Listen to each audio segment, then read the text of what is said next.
Le Coran est-il un texte légiférant?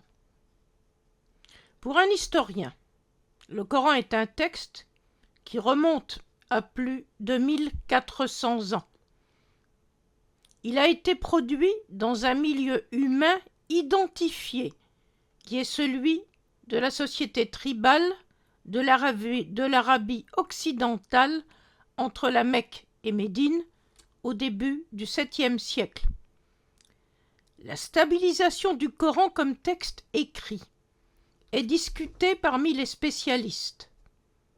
Elle ne va sans doute pas au-delà de la fin du 7e siècle.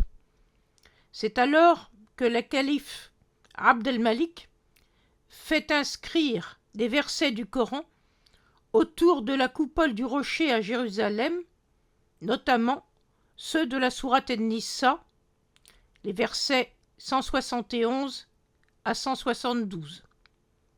Il s'agit alors d'afficher à la face de l'empire chrétien des Roums, les Byzantins, la doctrine coranique des rôles respectifs de Jésus et de Mohammed. On est en l'an 692.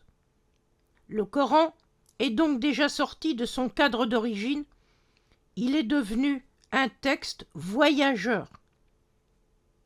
Mais ce qu'un historien a pour rôle de faire comprendre, c'est que si un texte voyage, en gardant ses mots d'origine, le sens qui est donné à ces mots doit forcément se reconstruire dans chaque nouvel environnement de société dans lequel il arrive.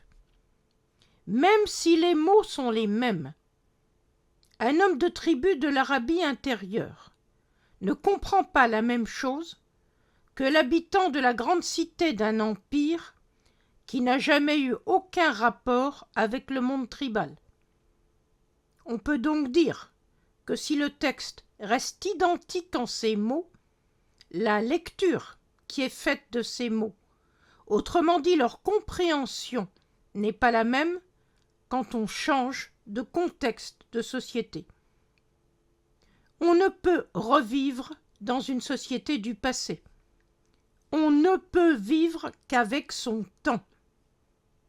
Qu'elle le sache ou non, toute lecture est donc toujours une actualisation.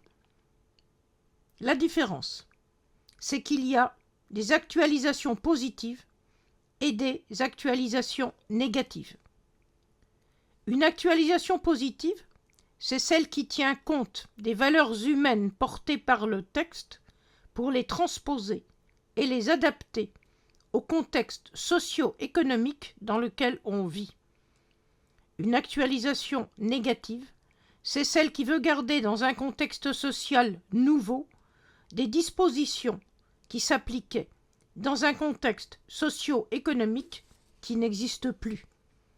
C'est ce qui se passe par exemple à propos de l'héritage des femmes, qui est une question que les États musulmans actuels n'ont pas encore réglée.